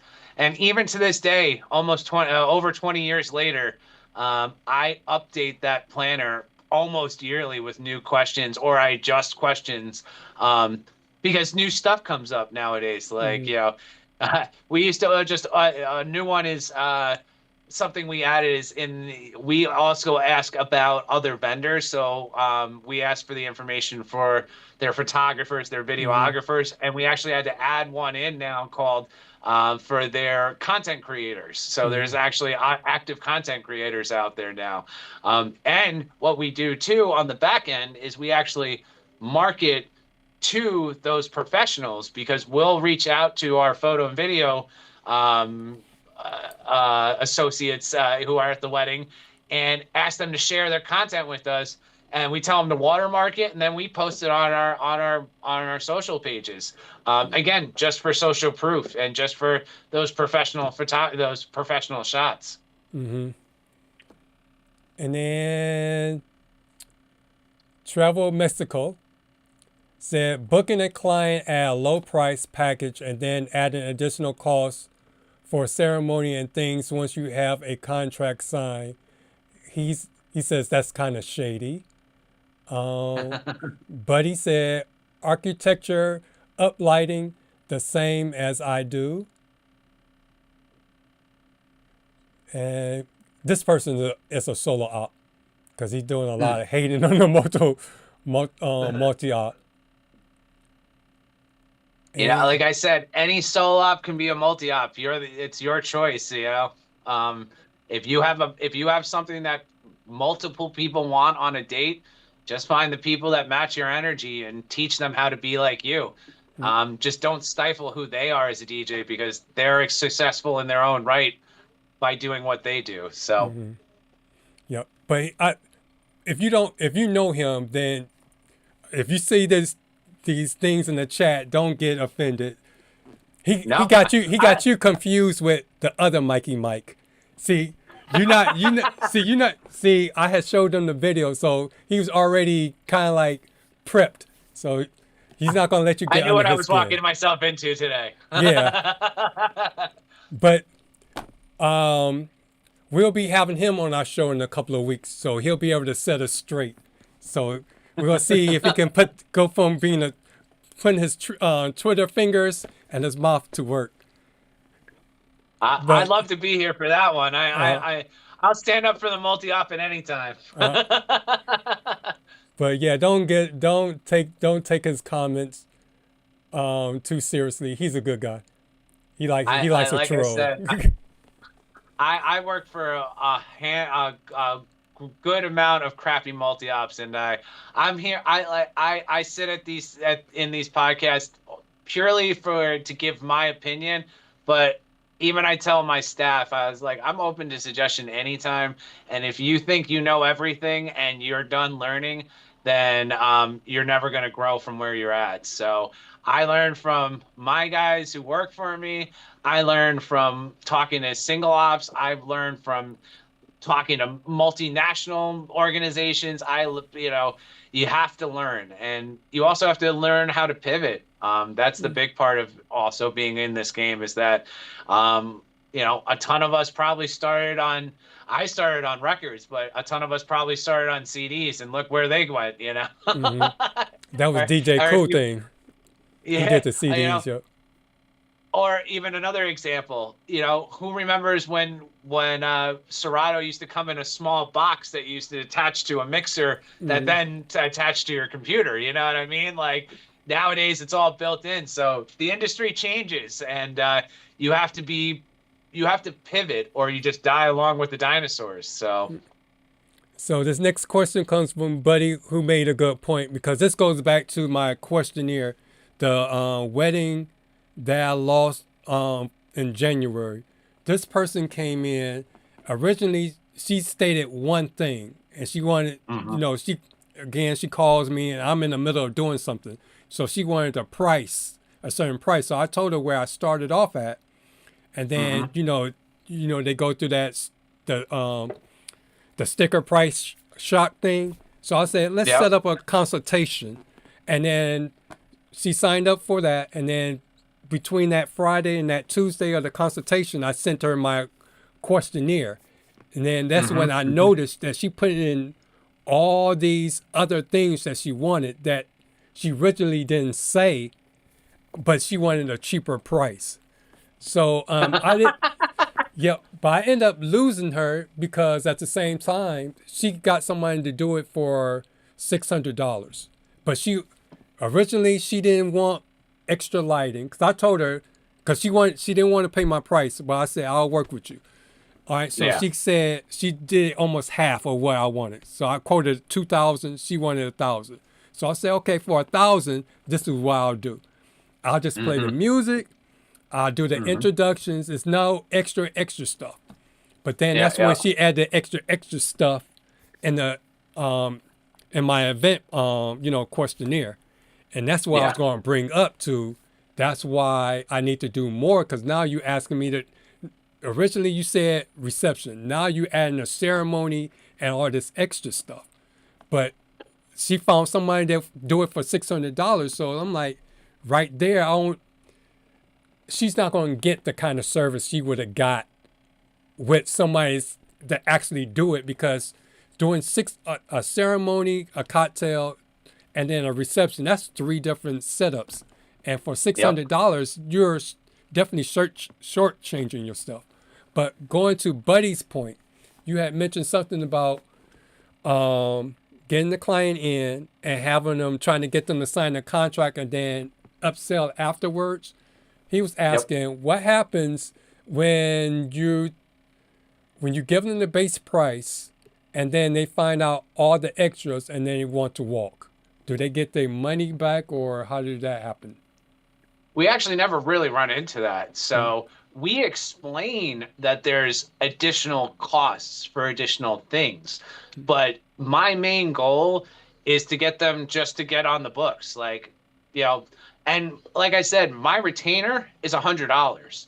So they don't really, it's not a big, I don't require like make or break. 30. Yeah, I don't require 30% upfront. I don't require 50% upfront. I require you to make a decision, and you put $100 to your decision, which is a signed contract and your $100. When we start talking deeper about things, that's when they said, and I explain it in their consoles, like, if you want an additional system, it costs this. You don't have to decide on adding that right now, but if it comes up, then yes, there's additional cost to that. So, and to the comment of it being shady, it's not. I'm not like hiding those costs. And actually, if you take a look right on our website, they're listed right there too. And even when we quote them the price for the base cost, we actually have a whole section in the quote called suggested add-ons. So, the costs are never hidden. It's never like I'm surprising them with these costs. They know what's coming. It's their decision to add on those additional items. That's what I meant by that. So yeah, when you go through it, it's be upfront with your costs, but let your couples and your clients make the decisions of how they want the experience to go. Okay. And then Buddy went on to ask, as far as insurance, he's like, whose insurance is covering the gig? Is it the responsibility of the individual DJ or you as the company? So we if they're flying under our flag, they're under our insurance. So that's another reason why we have certain requirements in terms of equipment and setup and style too, is because our insurance company knows this is what we're sending out for a basic setup. So, that's why 2 tops and something to play on is our basics. And then as they add on things like that's all covered under our insurance. So. Okay. And then LaRuckus is in the house. Thanks for coming in, Diego. Mikey said he's on his way home.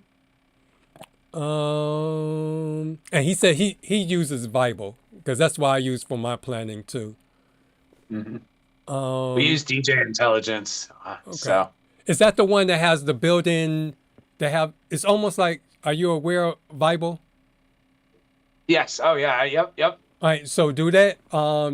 Your platform is that, because I know there's one that has like a built-in kind of thing, almost like a one-stop shop where it does the booking and then they can add their timeline and all that stuff within the app. Yeah. So DJ Intelligence. Not that I'm promoting one over any of the others. I just grew up with DJ Intelligence. We had them, or I should say, I had them before I even had staff. And it was just a way to kind of take because I said at one time had paper planner. I'm so old in the business that I had paper planners that I had my couples print out and mail to me, snail mail, the whole thing that came in like, envelopes with stamps on them, So I just grew up with this company, DJ Intelligence, and at this point, they're an all-in-one kind of platform, but we only utilize certain portions of it. So, because of we built our own internal systems, which I think are just better than some of their internal systems. But they have like a whole like billing section. They have like a whole quoting section. They have more built-out stuff. But the way we do our quoting and stuff, we make it more personalized to the couple versus extremely general. Like I also don't want to present to people that we do it like at a very wide angle, like just general pricing. Well, we customize the quote for the time and the location and things like that. So it is very kind of it's customized to what the information we have when we're setting those quotes out. So and then we can always adjust it too. So. And he says, then DJ Mikey Mike says, do we have to follow HIPAA laws? Because I tried looking it up real quick what HIPAA laws is. Well, we're not a medical company, so. So I'm not sure if he was asking you that or. Well, my hips are fine; they don't lie. So. Or if he was going backwards and forth, because our chat like to sometimes chat with each other, so I'm not sure where that was coming from. Sure. Nah, HIPAA I thought was only for like medical stuff. Yeah. It says HIPAA is the Health Insurance Portability and Accountability Act of 1996. Yeah, no. So everybody's is a subcontract or is a independent contractor. So and that's also part of why we send out those vendor contracts is because for our end now we have actually a piece of paper that shows what you agree to and that you are a vendor within the company. So And then we go down to Mikey Mike says, I can't wait. And I'm not sure which one that he was referring to. Then DJ Hater said, I stand on business. I hope he does. October 23rd, 9 o'clock here on the YouTube channel. We'll be hearing from DJ Night Owl. Then Mikey Mike said, did Buddy do the wedding for 600? And then Cool Thing said, we saying hi to LaRuckus. And LaRuckus says, what's up, Cool Thing? Excited for you, bro. And the booking's finally coming through. Yep. I see he picked up a wedding. So you see, when God closes one door, because he was upset that he lost one gig, but since then he had picked up two. This will be his third one. He might be into like his fourth one. So nice. That's awesome. Your guys that work for you, what is their primarily mode of transportation for the gear? Usually it's a lot of guys just are using vans and cars. It's nice that equipment has gotten smaller and lighter over the years. So I didn't know whether some of your bigger things, photo booth and that kind of the bigger stuff, whether they have a trailer, and because I've heard trailers are not handy in your area. Yes, it's old school parking buildings. There's not a lot of room for anything. Yeah, so we have a whole separate team for any kind of delivery stuff. So DJs are talent, and their responsibility is their equipment. And then if there's outside stuff like photo booths, lighting, or anything like add-on stuff, they don't have to care for that. Yeah, we send a delivery team to go and drop off, set up, and then pick up too. So. Okay. Yep. Yep, and then LaRuckus has said HIPAA does apply to us DJs, and I must be missing something. Yeah, because I'm still trying to figure out what HIPAA exactly is. So if you all can put in the chat exactly what you all mean, and then Buddy, what you talking about, Willis? And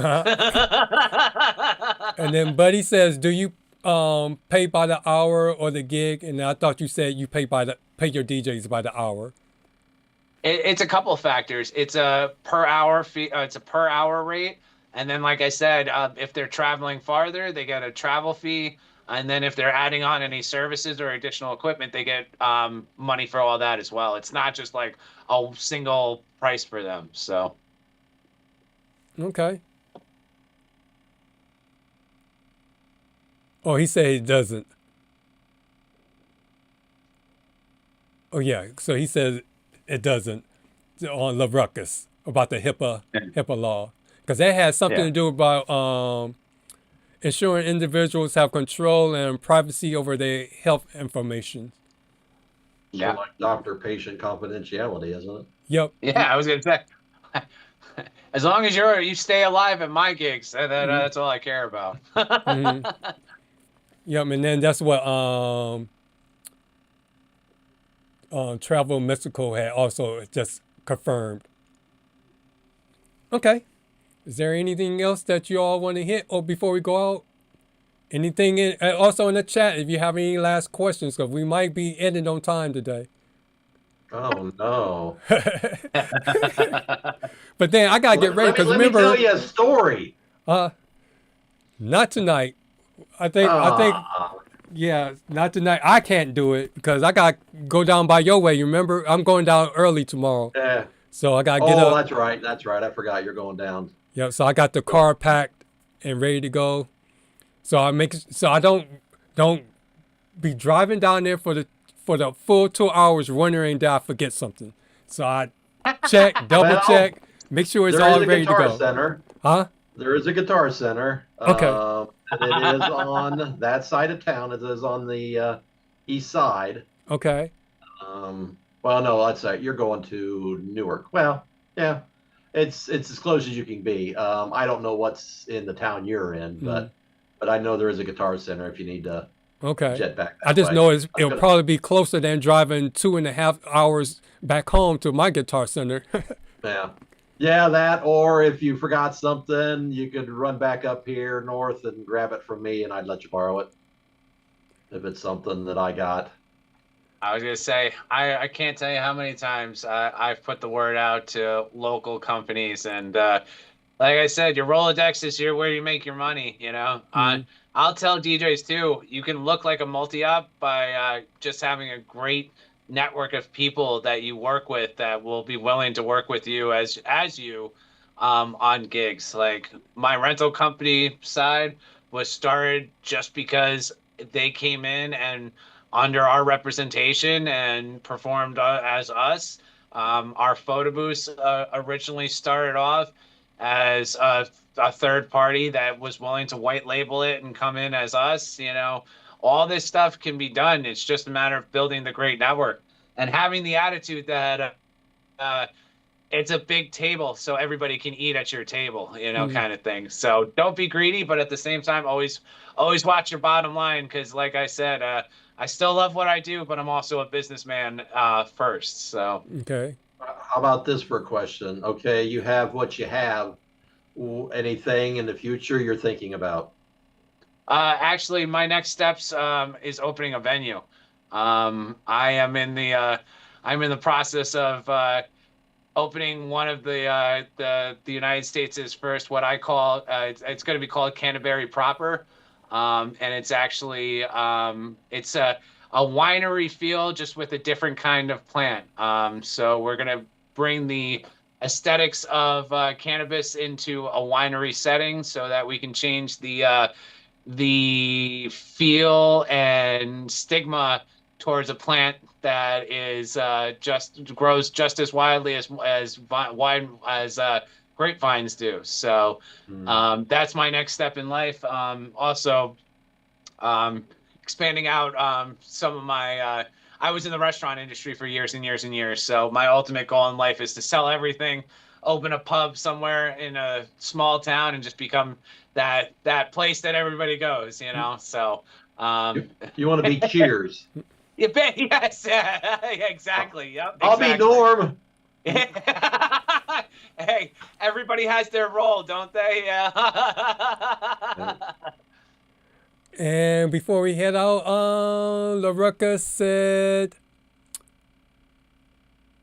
"Oh, yo, Hit, this is the most you have talked ever in the show.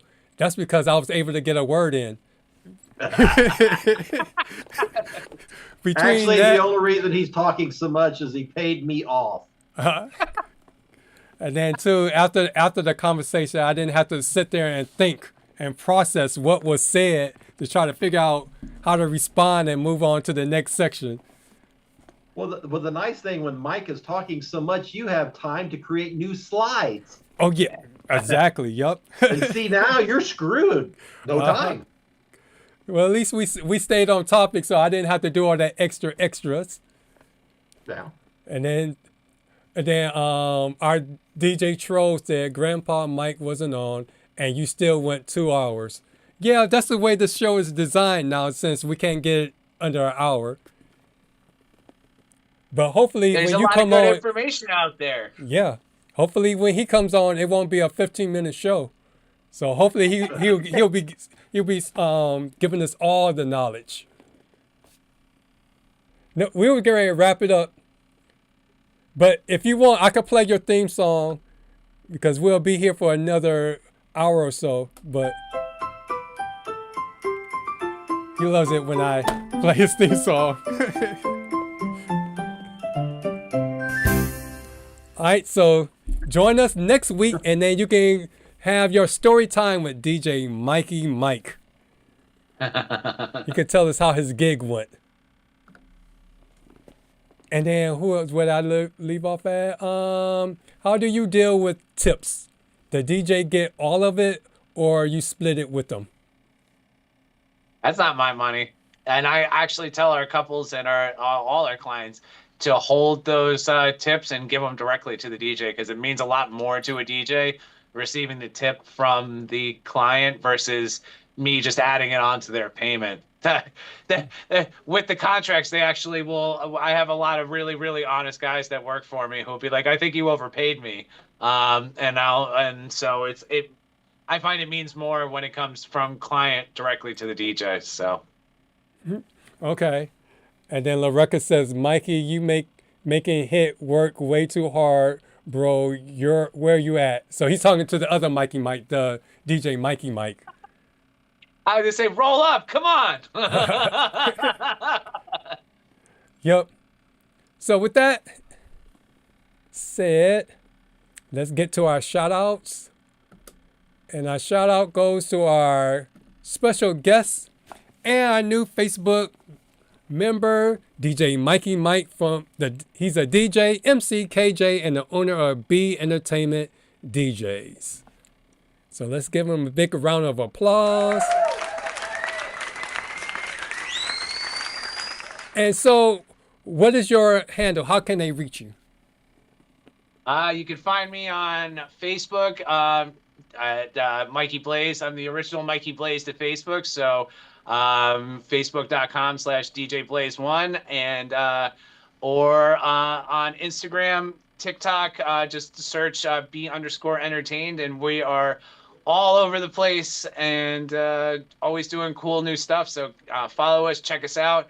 And hey, if anybody ever wants to talk to me directly, like I said, I have a big table and I have a seat for everybody to take a seat and eat a little. So I'm always here as a knowledge base. I love this industry and I want to see everybody do well. So okay. And then also, if you can't remember that, just go to our Facebook group page, join that, and he's under the members. So you can type in that long URL code, or you can just type in Cue It Up DJ Podcast and join our private group or public group. You can follow me at HitmanDDub on all my social media sites.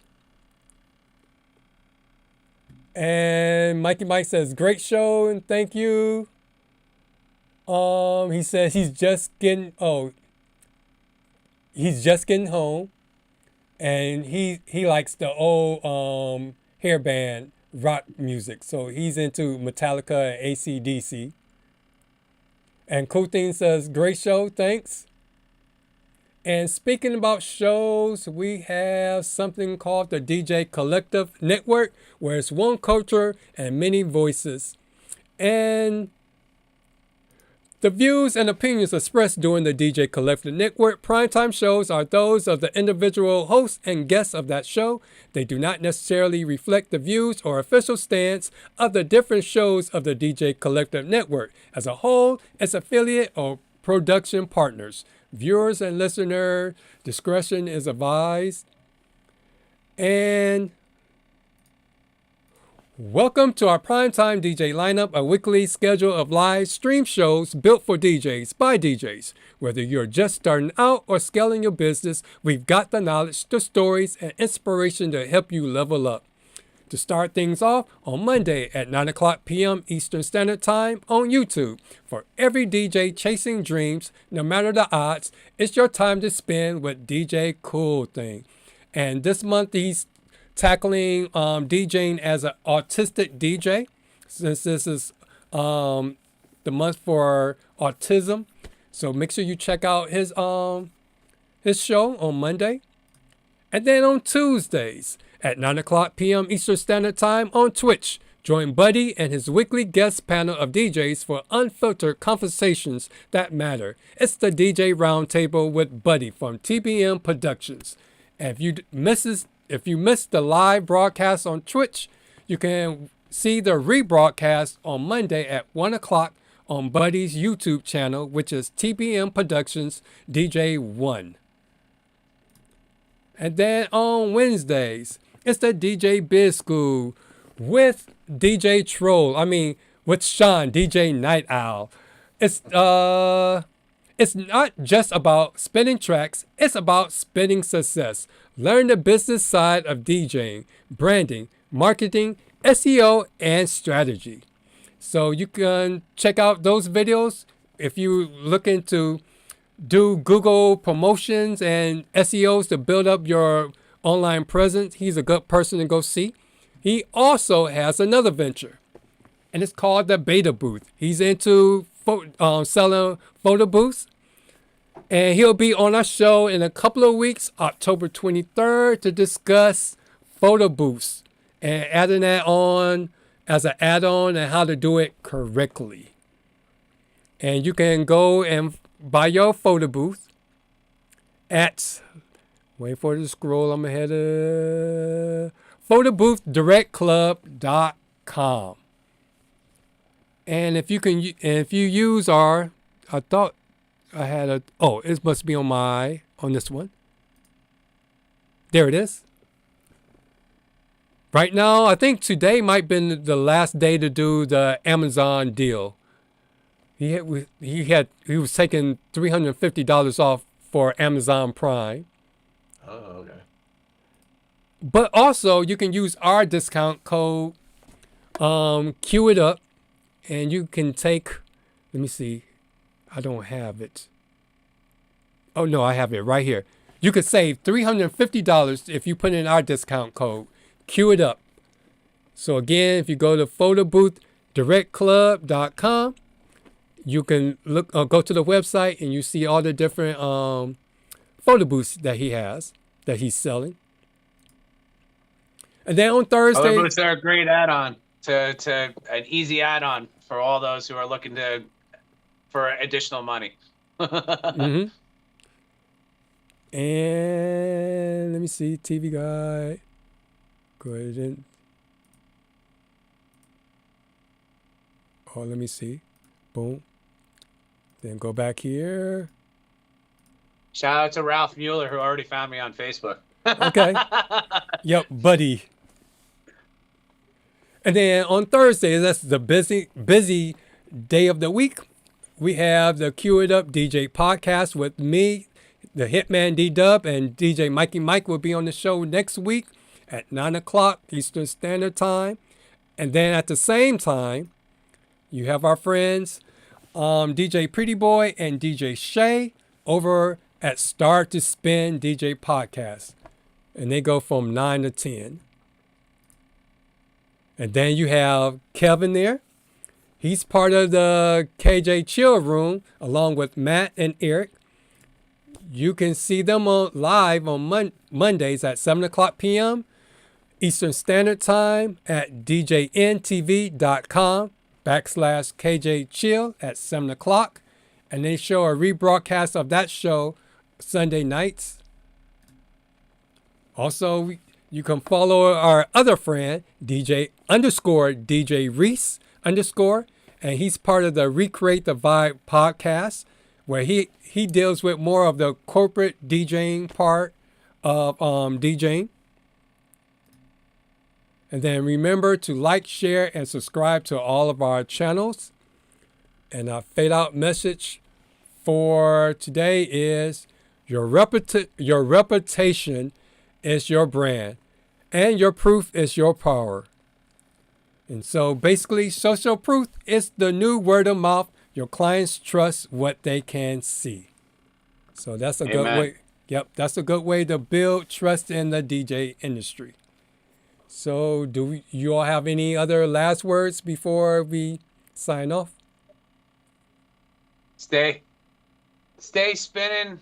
Keep being it, making it a passion, and just let's all make some money together. I think we have to come together as an industry and stop fighting each other. So I think everybody out there can make money at this. And remember, any solo op can be a multi-op. You just have to want it. Yep. And then if I need to say something, I'm going to go with live long and prosper. Yep, so I hope we cleared up some misconceptions or confusion from last week.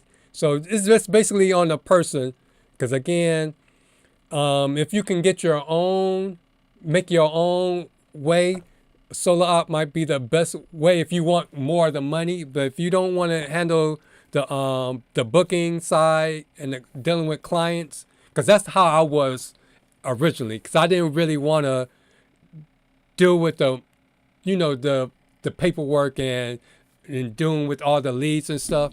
But once You just want to have fun.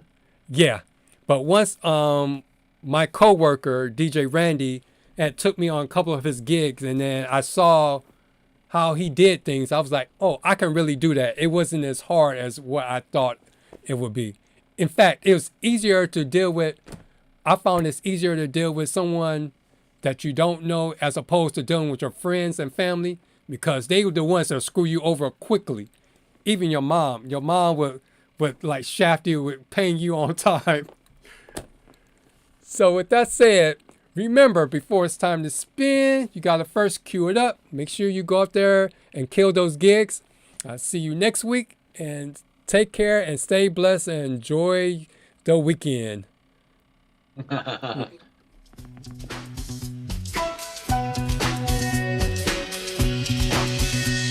I'ma rise like the sun while the world still sleeps. Scouring the sights looking for new leads. Marathon gigs with no in-between. Your worth is from a rear view they seen. They want to party, but I'm battling fatigue. Chasing passion while my mental is still out on leave. It's an everyday hustle, so respect the DJ life. We make it look easy, but the pressure's tight. Cue up the pressure.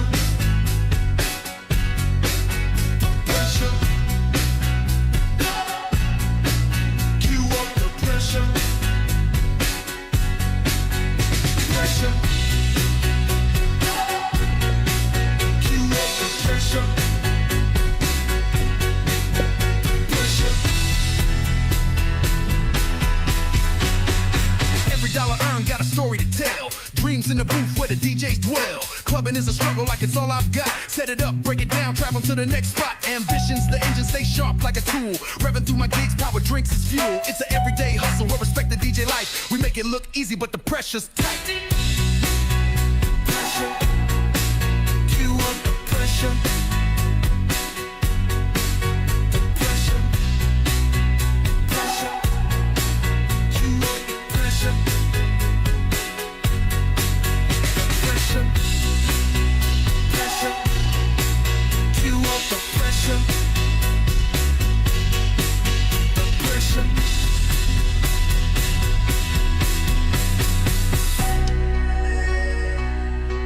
Cue up the pressure.